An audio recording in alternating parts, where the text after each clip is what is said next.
দেখেন এইসব দার্শনিকদের বিভিন্ন রকম মতবাদ, তাদের মতবাদের মধ্যে সত্যি কথা আছে, ভুল কথাও আছে। আমরা সাধারণত সত্যি মতবাদগুলো নিয়ে এই কথা বলি, আর তারা যে কিছু ভুল মতবাদ দিয়েছিলেন সেগুলোর কথা আমরা ভুলে যাই। তারা অসাধারণ পণ্ডিত। এই সব দার্শনিকদের মতবাদ আর কোরআনের মধ্যে পার্থক্যটা হলো এই দার্শনিকরা ভেবেচিন্তে অনুমান করেছেন, তার মধ্যে ভুল অনুমানও আছে। কোরআনে আলহামদুলিল্লাহ 1000-এরও বেশি আয়াত বিজ্ঞান নিয়ে কথা বলছে, আর একটা আয়াতও ভুল নেই। পার্থক্যটা হলো কোরআন চ্যালেঞ্জ করছে। যদি বলেন হযরত মুহাম্মদ সাল্লাল্লাহু আলাইহি ওয়াসাল্লাম এই কথাগুলো নকল করেছেন আর ভুল কথাগুলো করেননি, এই দুটোর ক্ষেত্রে এমনটা হতে পারতো, হঠাৎ করেই হয়ে গেছে। কিন্তু যদি বলি 1000টা আয়াতের সবগুলোই পবিত্র কোরআন বিজ্ঞানের কথা বলছে, এগুলোকে নকল বলা অযৌক্তিক, কারণ কোরআনই চ্যালেঞ্জ করছে।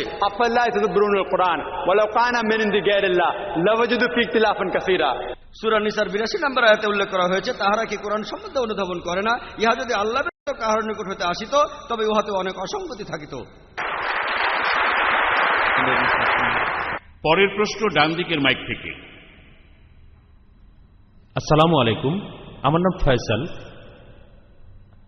আপনি কোরআনের এ কথাটা কিভাবে ব্যাখ্যা করবেন যে আল্লাহ সুবহানাহু ওয়া তাআলা হলেন সর্বজ্ঞ, তিনি অতীত, বর্তমান, ভবিষ্যতের সবকিছু জানেন?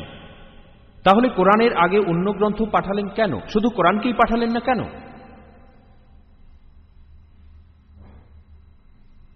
ভাই, আপনি প্রশ্ন করেছেন যে আল্লাহ সুবহানাহু ওয়া তাআলা কেন পবিত্র কোরআনকেই প্রথমে পাঠাননি, কেন তিনি আগে অন্যান্য কিতাবগুলি পাঠিয়েছেন, তারপর কোরআন পাঠিয়েছেন। যেন আমাকে প্রশ্ন করলেন কেন আমি প্রথমে ডাক্তারি পড়াশোনা করিনি, কেন আমি প্রথমে ক্লাস 1, 2, 3 পাস করে তারপর ডাক্তারি পড়তে গেছি। আপনাকে ধাপে ধাপে এগোতে হবে। কোরআনের আগে যেসব আসমানি কিতাব নাজিল হয়েছিল, আমি এক কথা আগেও বলেছি, সেগুলো একটা নির্দিষ্ট জাতি আর নির্দিষ্ট সময়ের জন্য পাঠানো হয়েছিল। পবিত্র কোরআন নাজিল হয়েছে সমগ্র মানব জাতির জন্য, আর কোরআনের নির্দেশ পৃথিবীতে থাকবে চিরদিনের জন্য। সেজন্য আগের আসমানি কিতাবগুলি সেই সময়ের জন্য। আল্লাহ ঠিকই ভেবেছিলেন, তিনি সবকিছু জানেন, তিনি জানতেন কখন আসমানি কিতাব পাঠাতে হবে। এমন নয় যে আরো আগেই পাঠাতেন। যেমন একজন টিচার জানেন ছাত্রকে কতখানি পড়াতে হবে, এর বেশি পড়ানোর দরকার নেই। তাই আল্লাহ ঠিক করেছেন মানুষ এখন সেই স্তরে উঠতে পেরেছে যাতে তাদের উপর চূড়ান্ত কিতাব নাজিল করা যায়। আল্লাহ জানতেন যে তার আগের সময়টাতে নাজিল করা ঠিক হতো না, তাই আগের একটা আসমানি কিতাবও সংরক্ষণ করা হয়নি, শুধুমাত্র পবিত্র কোরআন বাদে। কারণ কোরআন সর্বশেষ এবং চূড়ান্ত আসমানি কিতাব। আর যদি কোরআনকে আল্লাহর বাণী হিসেবে প্রমাণ করতে চান, এটা 1400 বছর আগে প্রমাণিত হয়েছে, আজকেও প্রমাণিত হবে এবং আল্লাহর বাণী হিসেবে চিরকাল প্রমাণিত হবে ইনশাআল্লাহ। এবারের প্রশ্ন স্লিপ থেকে। কোরআন বলেছে আল্লাহ আমাদের জন্য পৃথিবীটা তৈরি করেছেন গালিচার মতো করে। এ কথা থেকে বোঝা যায় যে পৃথিবী সমতল, আর এটা বিজ্ঞানের সাথে পরস্পর বিরোধী। এখানে প্রশ্ন করা হয়েছে, আর শ্রোতারাও অবাক হয়ে গেছেন, যে কোরআন বলছে পৃথিবীকে একটা গালিচা দিয়ে মোড়ানো হয়েছে, এর অর্থ পৃথিবী সমতল কিনা। এখানে আসলে পবিত্র কোরআনের একটা আয়াতের কথা বলা হচ্ছে, সূরা নূহের 19 নম্বর আয়াত আর 20 নম্বর আয়াতে উল্লেখ করা হচ্ছে যে আল্লাহ ভূমিকে বিস্তৃত করিয়াছেন একটি গালিচার মতো। কিন্তু এর পরের আয়াতে উল্লেখ করা হয়েছে 20 নম্বর আয়াতে, যাহাতে তোমরা চলাফেরা এবং ভ্রমণ করতে পারো প্রশস্ত পথে। আমি আমার লেকচারে বলেছি, আজকে ভূতত্ত্ববিদরা বলেন আমরা পৃথিবীতে যে আবরণের উপর বাস করি সেটা 1 থেকে 10 মাইল পুরু। পৃথিবীর পুরো ব্যাসার্ধের 1%-এরও কম। পৃথিবীর ব্যাসার্ধ হল 3750 মাইল। উপরের আবরণটা একটা শক্ত খোলস, ভেতরের স্তরগুলো অনেক গরম আর তরল। জীবজন্তুর পক্ষে এখানে বেঁচে থাকা সম্ভব নয়। কোরআন কোন জায়গায় বলছে না যে পৃথিবী সমতল। এখানে একটা উপমা দেওয়া হচ্ছে যে আল্লাহ ভূমিকে বিস্তৃত করেছেন গালিচার মতো। মানুষের একটা ভুল ধারণা আছে যে একটা গালিচা বিছানো যায় শুধু সমতল জায়গায়। এটা ভুল। একটা গালিচা বর্তুলাকার জায়গায় তো বিছানো যায়। উদাহরণস্বরূপ চিন্তা করেন যে এখানে পৃথিবী এক বড় মডেল রাখা হয়েছে, গ্লোব, মনে করেন 10 ফুট ব্যাসার্ধের, খুবই বড়। এর চারপাশে আপনি একটা গালিচা মুড়ে দিতে পারেন। এটা সম্ভব, কারণ আমরা কোথাও গালিচা বিছাই কখন? সাধারণত সেখানে গালিচা বিছাই যেখানে হাঁটা চলা করা বেশ কষ্টকর। আমরা সেখানে গালিচা বিছাই যেখানে হাঁটা চলা করা বেশ কষ্টকর। বিজ্ঞান এখন আমাদের বলে যদি পৃথিবীর উপরে শক্ত আবরণ চারিপাশে গালিচার মতো ছড়ানো না থাকতো, আমরা এখানে বাস করতে পারতাম না। কারণ ভেতরের স্তরগুলো গরম আর তরল, তাই কুরআন যখন বলছে ভূমিকে বিস্তৃত করা হয়েছে, বলা হচ্ছে পৃথিবীর উপরের আবরণ গালিচার মতো ছড়ানো হয়েছে, আর কারণও বলা হয়েছে যাতে তোমরা চলাফেরা ও ভ্রমণ করতে পারো প্রশস্ত পথে। কোরআনে আরো এক জায়গায় বলা হয়েছে যে আল্লাহ ভূমিকে করেছেন বিস্তীর্ণ। পবিত্র কোরআনের সূরা নাবার 6 নম্বর আয়াতে উল্লেখ করা হয়েছে যে আল্লাহ ভূমিকে করেছেন বিস্তৃত। এখানে বলা হচ্ছে আল্লাহ পৃথিবীকে প্রশস্ত করে বানিয়েছেন। এর কারণ জানেন? এর উত্তর আছে সূরা আনকাবুতে 56 নম্বর আয়াতে। এখানে উল্লেখ করা হয়েছে, বলা হয়েছে আমি তোমাদের জন্য পৃথিবীকে প্রশস্ত করিয়াছি যাহাতে তোমরা শুধুমাত্র আমারই ইবাদত করো, যাতে করে আপনি বলতে না পারেন আমি যে পরিস্থিতিতে ছিলাম, হতে পারে বোম্বেতে এখানে পরিস্থিতি খারাপ ছিল, সেজন্য আমি সেখানে কোনো ভালো কাজ করতে পারিনি, খারাপ কাজ করেছি। আল্লাহ বলছেন পৃথিবী তোমাদের জন্য প্রশস্ত আর বিস্তৃত। অনেক জায়গা আছে খারাপ কাজের জন্য আপনি কোনো অজুহাত দেখাতে পারবেন না, পরিস্থিতির দোহাই দিতে পারবেন না, সেজন্য শুধু আল্লাহ সুবহানাহু ওয়া তাআলার ইবাদত করুন।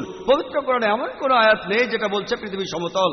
আসলে আমি আমার লেকচারেও বলেছি, পবিত্র কোরআনে সূরা লুকমানের 29 নম্বর আয়াতে আছে, আর সূরা জুমারের 5 নম্বর আয়াতে বলা হয়েছে পৃথিবী আসলে বর্তুলাকার। আর বিশেষ করে সূরা নাজিয়াতের 30 নম্বর আয়াতে বলা হয়েছে ইহার পর তিনি পৃথিবীকে করিয়াছেন ডিম্বাকৃত, অনেকটা উট পাখির ডিমের মতো, যে আকারটা একেবারে বর্তুলাকার। আশা করি উত্তরটা পেয়েছেন। এবারে বাম দিকের মাইক থেকে। আসসালামু আলাইকুম ওয়া রাহমাতুল্লাহি ওয়া বারাকাতুহু। আমার নাম আব্দুস সোবাহান, আমি একজন অ্যাকাউন্টেন্ট।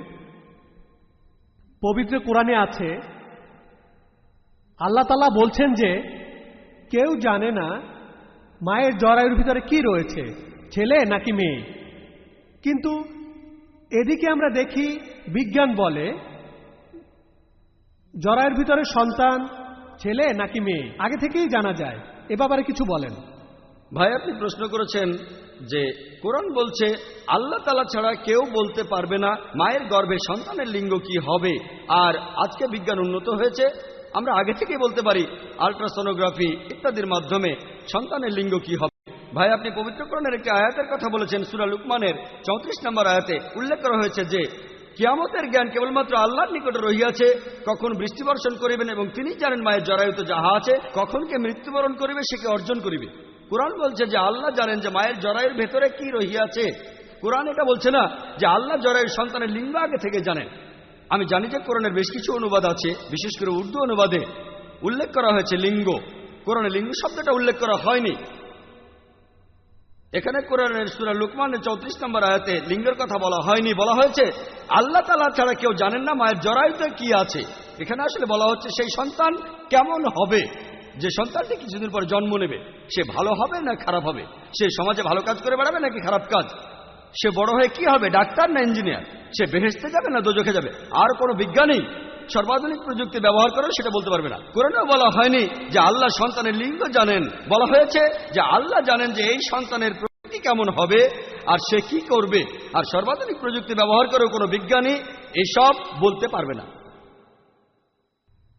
এবারের প্রশ্ন স্লিপ থেকে। কোরআনে জ্যোতির্বিদ্যা নিয়ে বলা আছে, জ্যোতিষশাস্ত্র নিয়ে কি বলা আছে যে গ্রহ নক্ষত্রের অবস্থানের উপর মানুষের ভাগ্য নির্ভর করে। হিন্দু বিভিন্ন পুরাণ এবং ধর্মগ্রন্থের রাশিচক্র নিয়ে অনেক কথা বলা হয়েছে, আপনার মন্তব্য কি? যে প্রশ্নটা করা হয়েছে, কোরআন জ্যোতির্বিদ্যা নিয়ে কথা বলেছে, কোরআন জ্যোতিষশাস্ত্র নিয়ে কি কথা বলেছে, যেমন আকাশের নক্ষত্র দেখে মানুষের ভাগ্য গণনা করা ইত্যাদি। পবিত্র কোরআনে উল্লেখ করা আছে, সূরা মাইদার 90 নম্বর আয়াতে বলা হয়েছে ইয়া আইয়ুহাল্লাযীনা আমানু, হে মুমিনগণ, ইন্নামাল খামরু ওয়াল মাইসিরু, নিশ্চয়ই মদ এবং জুয়া ঘৃণ্য বস্তু, ওয়াল আনজাবু ওয়াল আসনামু, মূর্তি পূজার বেদী এবং ভাগ্য নির্ণয়ক স্বর, রিজসুম মিন আমালি শাইতান, এইসব শয়তানের কার্য, উহা বর্জন করো যাহাতে সফল কাম হইতে পারো। কোরআন বলছে মানুষের ভবিষ্যৎ সম্পর্কে গণনা করো না। এখানে বলা হয়নি ভাগ্য গণনা ঠিক না ভুল, বলা হয়েছে তোমরা ভাগ্য গণনা করো না। আপনারা জানেন যে অনেক মানুষের হাত দেখে ভবিষ্যৎ বলে দিতে পারে, নক্ষত্র দেখেও বলতে পারে। আমরা জানি যে বেশিরভাগই তার ফাঁকি, এর বেশিরভাগই ফাঁকি। কম্পিউটারে আপনার জন্ম তারিখ লিখলেই আপনার ভাগ্যটা পেয়ে যাবেন। একবার এই ব্যাপারটা নিয়ে গবেষণা করেছিলেন একজন প্রফেসর, শুধুমাত্র লোকজনকে বোঝানোর জন্য ব্যাপারটা আসলে কি। তিনি একটা ক্লাসে 100 জন ছাত্রকে পড়ালেন 7 দিন ধরে। 7 দিন পরে তিনি বললেন, আমি সব ছাত্র সম্পর্কেই বেশ কিছু কথা বলতে পারবো। আমি একটা কাগজে প্রত্যেক ছাত্র সম্পর্কেই কিছু লিখব, কাগজটা তাকে দেব, তারপর যখন আমি খুলতে বলবো সবাই একসাথে খুলবেন আর আপনাদের মন্তব্য জানাবেন।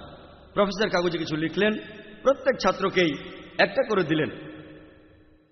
অতীতে সেই ছাত্র কি কি করেছে এইসব বিভিন্ন রকম কথা। তারপর সব ছাত্র কাগজগুলো খুলল। তারপর কি হলো, সেখানে 90%-এর বেশি ছাত্র বলল প্রফেসরের কথাগুলো 100% ঠিক, আর বাদবাকি 10% বলল 90% ঠিক। এখানে এক্সপেরিমেন্ট ছিল যে এই প্রফেসর আসলে সবার জন্য একই কথা লিখেছেন। আপনারাও জানেন কিছু ব্যাপার, ধরুন আমি বললাম সামনের 6 মাসে আপনার জীবনে ভালো কোনো ঘটনা ঘটবে। যদি কয়েকশো খারাপ ঘটনা ঘটে, একটা অন্তত ভালো ঘটবে, তাহলে এটা ভবিষ্যৎ গণনা করো না, এটা শুধুমাত্র মানুষকে চমকে দেওয়ার ব্যাপার। বেশিরভাগ মানুষ যারা ভাগ্য গণনায় বিশ্বাস করে তারা কি বলে জানেন, যে অন্য সব লোক যারা ভবিষ্যৎ গণনা করে তারা সবাই মিথ্যে বলে, কিন্তু আমি যে লোকের কাছে যাই সে 100% ঠিক কথা বলে, সবাই কথা বলে। আর ভাগ্য গণনা যারা করে তারা টাকার জন্য করে। কোরআনের কথা বলছে না যে এটা ঠিক না ভুল, কোরআন বলছে তোমরা মানুষের ভবিষ্যৎ গণনা করো না। একথা বলা হচ্ছে না ভবিষ্যৎ আগে থেকে কেউ বলতে পারবে না, শুধু বলছে করো না, এটা তোমাদের ক্ষতি হবে। আশা করি উত্তরটা পেয়েছেন। এবারের প্রশ্নটাও স্লিপে। প্রশ্ন করছেন অ্যাডভোকেট আব্বাসী টাকার নিয়াজি। পৃথিবীতে এখন এইডস ছড়িয়ে পড়েছে, আমরা এই রোগের চিকিৎসা জানি না। কোরআন কি এই রোগের প্রতিকার আর প্রতিরোধ সম্পর্কে কিছু বলেছে? যে প্রশ্নটা করা হয়েছে, এইডস এখন আমাদের জন্য একটা হুমকি, অ্যাকোয়ার্ড ইমিউন ডেফিসিয়েন্সি সিনড্রোম। কোরআন সম্পর্কে কি বলছে? আপনি হয়তো জানেন যে প্রথম ইন্টারন্যাশনাল এইডস কনফারেন্স যেটা অনুষ্ঠিত হয়েছিল আমাদের বোম্বে শহরেই 1994 সালে হোটেল অপেরা টাওয়ারে, এইডসের প্রথম ইন্টারন্যাশনাল কনফারেন্স, আর ডক্টর মাইকেল মার্সন তিনি সেই অনুষ্ঠানে ছিলেন, হুয়ের প্রতিনিধি, ওয়ার্ল্ড হেলথ অর্গানাইজেশন। সেই সময় তিনি বলেছিলেন এই পৃথিবীতে প্রায় 1,10,00,000 মানুষ এইডসে আক্রান্ত, তার মধ্যে প্রায় 1.6% ইন্ডিয়াতে। এই শতাব্দীর শেষে পৃথিবীতে প্রায় 400 কোটি এইডসে আক্রান্ত হবে, তার 1,10,00,000 থাকবে ইন্ডিয়ায়, 25%-এরও বেশি রোগী হবে ইন্ডিয়ায়। তিনি আরো বলেছেন যে 5 বছরের মধ্যে, আগামী 5 বছরে এই রোগের কোনো ঔষধ বের হবে না। কেউ এখনো এই রোগের কোনো ঔষধ বের করতে পারেনি। প্রতিরোধী সেরা উপায়, প্রতিকার নয়, প্রতিরোধ। আর এইডস হওয়ার কারণগুলো তিনি বলেছিলেন, একটা হলো সমকামিতা, অন্যটা হলো যৌনাচার, অনিরাপদ যৌনাচার অর্থাৎ ব্যভিচার, তৃতীয়টা হলো সুই ব্যবহার করা, ড্রাগস বা অন্য কারো রক্ত নেওয়ার জন্য, আর চতুর্থ কারণ হলো অ্যালকোহলে আসক্তি। যদি ভালো করে দেখেন কোরআনে সবগুলো ব্যাপারে কথা বলেছে। পবিত্র কোরআনে সূরা আরাফের 80 নম্বর আয়াত ও 81 নম্বর আয়াতে আছে যে আমি লুতকে পাঠাইয়াছিলাম, নবী লুত আলাইহিস সালাম, সে তাহার সম্প্রদায়কে বলিয়াছিল তোমরা এমন কুকর্ম করিতেছ যাহা তোমাদের পূর্বে কেহ করে নাই, তোমরা কামতৃপ্তির জন্য নারী ছাড়িয়া পুরুষের নিকট গমন করো, তোমরা নিশ্চয়ই সীমা লঙ্ঘনকারীদের সম্প্রদায়। লুত আলাইহিস সালাম বলেছেন যে তাহার সম্প্রদায়ের লোকেরা সবাই সমকামী ছিল। হয়তো সদম আর গোমরা শহরের গল্পটা আপনারা জানেন, কিভাবে আল্লাহ সুবহানাহু ওয়া তাআলা তাদের উপর ভীষণ বৃষ্টি বর্ষণ করেছিলেন। সমকামিতাকে পবিত্র কোরআন নিষিদ্ধ ঘোষণা করেছে, কিন্তু এখন আমরা দেখি সমকামীরা বিয়েও করতে পারে। খবরটা জানেন? আমি যখন কানাডায় ছিলাম খবরের কাগজের প্রথম পাতায় দেখেছি এক পুরুষ আর এক পুরুষকে চুমু দিচ্ছে, স্বামী স্ত্রী, লিগালাইজ গে, সমকামিতা বৈধ। সমকামীরা অধিকারের জন্য মিছিল করে, সমকামীদের অধিকার। সান ফ্রান্সিসকোতেও এই ঘটনা দেখেছি। একটা কারণ হলো সমকামিতা, আরেকটা হলো ব্যভিচার। পবিত্র কোরআনে সূরা ইসরার 32 নম্বর আয়াতে উল্লেখ করা আছে, বলা হয়েছে যে তোমরা জিনার নিকটবর্তী হইও না, ইহা শয়তানি এবং শয়তানের অন্য পথগুলো খুলিয়ে দেয়। ব্যভিচারের নিকটবর্তী হইও না। আর আপনারা জানেন আমেরিকাতে একজন মানুষ গড়ে 8 জন মানুষের সাথে যৌন সম্পর্ক করার পর সে একজনের সাথে স্থায়ীভাবে বসবাস শুরু করে। এখানে গড়ে 8 জন, কারো হয়তো 20, কারো 30, কারো 1 জন বা 2 জন, গড়ে 8 জনের সাথে যৌন সম্পর্কের পর একজনের সাথে স্থায়ীভাবে থাকা শুরু করে। আপনারা জানেন এটা সেখানে একদম বৈধ। কোরআন সব সময় ব্যভিচারের বিরুদ্ধে, পুরোপুরি ব্যভিচারের বিরুদ্ধে। আর এইডসের অনেকগুলো কারণের একটা হলো পতিতাবৃত্তি। এদেরকে ডাক্তাররা কি বলে জানেন? CSW। এর অর্থ কি জানেন? Commercial sex workers. আমরা এদের সুন্দর নাম দিয়েছি। আর ডক্টর গিল্ডার মত অনুযায়ী সেই কনফারেন্সে যে বোম্বে শহরে 50% কমার্শিয়াল সেক্স ওয়ার্কার এইডসে আক্রান্ত, এই শতাব্দীর শেষে 90% হবে। ইসলাম ধর্মে পতিতাবৃত্তির কোনো স্থান নেই। আর পতিতালয়ে যারা যায় তাদের বেশিরভাগই, রিপোর্ট বলছে, তাদের বয়স 15 থেকে 24-এর মধ্যে, সবাই তরুণ। আমাদের প্রিয় নবী হযরত মুহাম্মদ সাল্লাল্লাহু আলাইহি সাল্লাম বলেছেন, সহিহ বুখারীতে আছে 7 নম্বর খণ্ড 3 নম্বর অধ্যায় 4 নম্বর হাদিস, তিনি বলেছেন, হে যুবক যুবতীরা, তোমাদের যাহাদের বিবাহ করিবার সামর্থ্য আছে বিবাহ করো, কারণ তাহাতে তোমাদের দৃষ্টিনত হইবে। ইসলাম অনুযায়ী তাড়াতাড়ি বিয়ে করাই ভালো। এতে করে ব্যভিচার বন্ধ হবে, যথেচ্ছ যৌনাচার বন্ধ হবে, এতে করে সমকামিতাও বন্ধ হবে। সেজন্য আমাদের নবী বলেছেন, বিবাহ তোমাদের অর্ধেক দিন পূরণ করবে। একেবারে শেষের কারণটাতে আসি, নেশাজাতীয় দ্রব্যের আসক্তি। এছাড়াও অ্যালকোহলিজম। বেশিরভাগ যারা পতিতালয়ে যায় 90% তারা মদ পান করে। অ্যালকোহলিক পবিত্র কোরআনে উল্লেখ করা আছে, সূরা মাইদার 90 নম্বর আয়াতে বলা হয়েছে, या अय्युहल्लযীনা আমানু হে মুমিনগণ, ইন্নামাল খামরু ওয়াল মাইসিরু নিশ্চয়ই মদ এবং জুয়া ঘৃণ্য বস্তু, ওয়াল আনজাবু ওয়াল আসনামু মূর্তি পূজার বেদী এবং ভাগ্য নির্ণয়ক স্বর, রিজসুম মিন আমালি শাইতান, এইসব শয়তানের কার্য, উহা বর্জন করো যাহাতে সফল কাম হইতে পারো। আজকে মেডিকেল ডাক্তাররা তারা বলেন, কাউকে মাতাল বলবেন না, অ্যালকোহলিজম অসুখ, তাদেরকে রোগী মনে করুন। মেডিসিনের বইগুলোতে একটা শব্দ এসেছে, অ্যালকোহলিজম। অ্যালকোহলিজম একটা রোগ, মানুষের বিভিন্ন রোগ হয়, টিউবারকুলোসিস অথবা ক্যান্সার। অ্যালকোহলিককে দোষ দেবেন না, এরা রোগী, এটা একটা অসুখ। আমি তাদের বলি, অ্যালকোহলিজম যদি অসুখ হয়, এটা একমাত্র অসুখ যেটা বোতলে বিক্রি হয়। এটা একমাত্র অসুখ যার বিজ্ঞাপন দেয়া হয়, খবরের কাগজে, ম্যাগাজিনে দেয়া হয়, রেডিওতে দেয়া হয়, এমনকি টেলিভিশনে দেখানো হয়। আমাদের সরকার আইন করেছে যে অ্যালকোহল জাতীয় কোনো পণ্যের কোন রকম বিজ্ঞাপন দেয়া যাবে না। এখন কি করে জানেন? ব্যাগপাইপার সোডা। কে এই সোডা খাবে? আসল কথা মানুষ জানে এই ব্যাগপাইপার সোডা হলো হুইস্কি, তারপরও ব্যাগপাইপার সোডা। আরেকটা বিজ্ঞাপন, লন্ডন পিরেস বা অন্য কোনো অ্যালকোহল কোম্পানি, গ্লাস গ্লাস, এটা গ্লাসের অ্যাড। যে কোনো সুস্থ মানুষই বুঝবে এটা আসলে অ্যালকোহলের বিজ্ঞাপন। এরা আসলে সরকারকে নিয়ে খেলছে। এই অ্যাডগুলো নিষিদ্ধ না, টেলিভিশনেও দেখবেন। অ্যালকোহলিজম অসুখ হয়ে থাকলে এটাই একমাত্র অসুখ যেটা থেকে সরকারের বেশ কিছু আয় হয়। এটাই একমাত্র অসুখ যেটা বৈধ দোকানে বিক্রি হয়। এটা একমাত্র অসুখ যেটা কোনো জীবাণুর কারণে হয় না। এই অসুখের কারণে দুর্ঘটনা ঘটে মানুষ মারা যায়। এই অসুখের কারণে পরিবার ধ্বংস হয়ে যায়। কোরআন বলছে এটা কোনো অসুখ নয়, বরং বলছে রিজসুম মিন আমালি শাইতান, ইহা শয়তানের কার্য, ফাস্তানিবু লাকুম তুফলিহুন, উহা বর্জন করো যাহাতে সফল কাম হইতে পারো।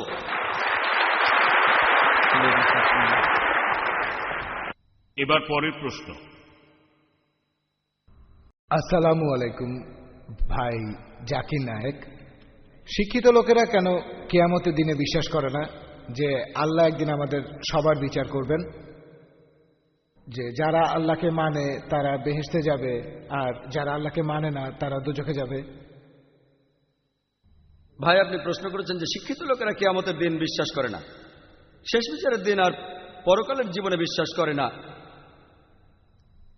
তাহলে তাদেরকে যুক্তি আর বিজ্ঞান দিয়ে কিভাবে বোঝাবেন কিয়ামতের দিন, পরকালের জীবন ইত্যাদি? ভাই, একটা উপায়, আমি একথা আগেও বলেছি, সেটা হলো কোরআন শরীফের 80% সম্পূর্ণ সঠিকভাবে প্রমাণিত হয়েছে, বাকি 20%-এর কথা আমরা জানি না। আমার যুক্তি বলে এই 20%ও সঠিক হবে। এই উত্তরটা আমি আগেও দিয়েছিলাম। আরেকটা উপায়ে আপনি এই শিক্ষিত লোকদের বোঝাতে পারেন। একটা সহজ প্রশ্ন করবেন, সহজ একটা প্রশ্ন করবেন, চুরি করা ভালো না খারাপ? চুরি করা খারাপ। ভাই বললেন এটা খারাপ। ধর্ষণ ভালো না খারাপ? খারাপ। খারাপ। ভাই বললেন খারাপ। আমি এখন বলবো, শিক্ষিত লোকদের প্রশ্ন করব, যারা কিয়ামতে বিশ্বাস করে না, পরকালের জীবনে বিশ্বাস করে না, তাদের বলবো, আপনি কি একটা কারণ দেখাতে পারবেন কেন চুরি করা খারাপ? মাত্র একটা। আপনি কি একটা কারণ বলতে পারবেন কেন এটা খারাপ? মানুষ খুব সাধারণভাবে বসবাস করে, তাই তারা বিভিন্ন রকম খারাপ কাজ করে। তারা খারাপ কাজ করে?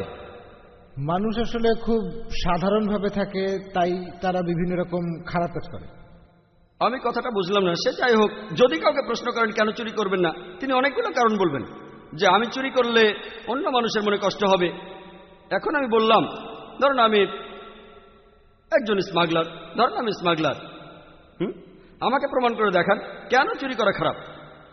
দেখুন, অন্য মানুষের ক্ষতি করছি কিনা সেটা দেখার দরকার নেই। আমার কিছুই হবে না যদি চুরি করি।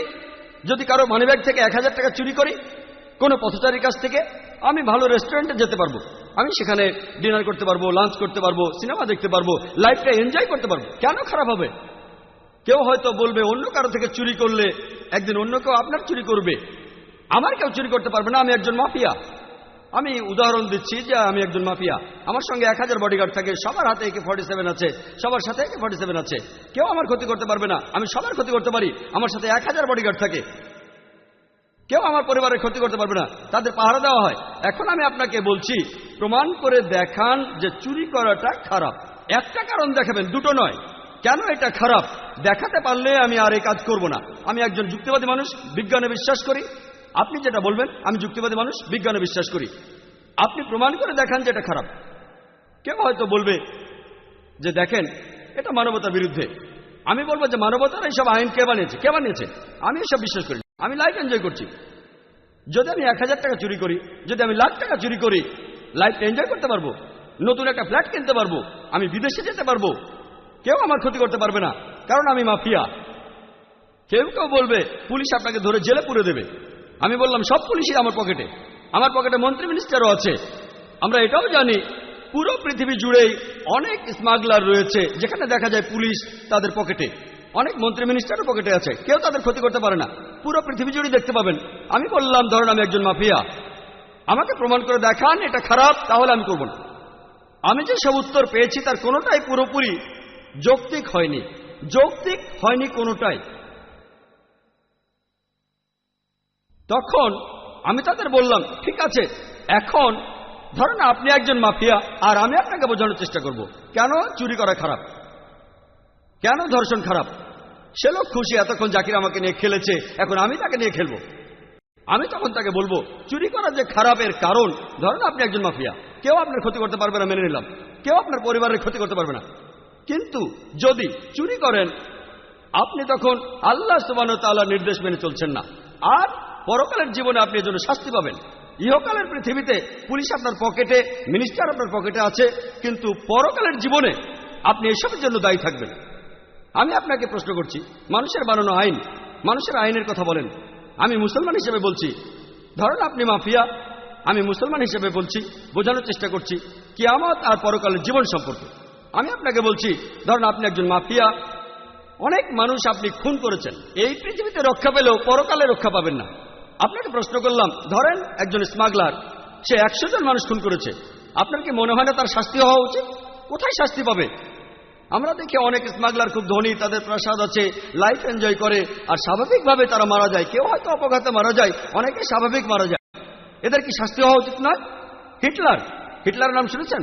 হিটলার 60 লক্ষ ইহুদিকে হত্যা করেছিল, সে 60 লক্ষ ইহুদিকে পুড়িয়ে মেরেছিল, আপনারা জানেন। যদি আপনারা বলেন 6 লাখ মেনে নেব, যদি বলেন 6000 সেটাও মেনে নেব। আমি আপনাকে প্রশ্ন করছি, যদি আপনাদের আইন হিটলারকে ধরে তাকে কি শাস্তি দিতে পারে? কোন শাস্তি? সর্বোচ্চ যেটা করতে পারে তাকে মৃত্যুদণ্ড দিতে পারে, তাকে পুড়িয়ে মারতে পারে। কিন্তু এতে একটা মৃত্যুদণ্ডের শোধ হতে পারে, আর বাকি যারা মারা গেছে 59,99,999 জনের কি হবে? এখানে আমার যুক্তি বলে যে পরকালের জীবনে আল্লাহ তাকে দোজকে পাঠাবেন।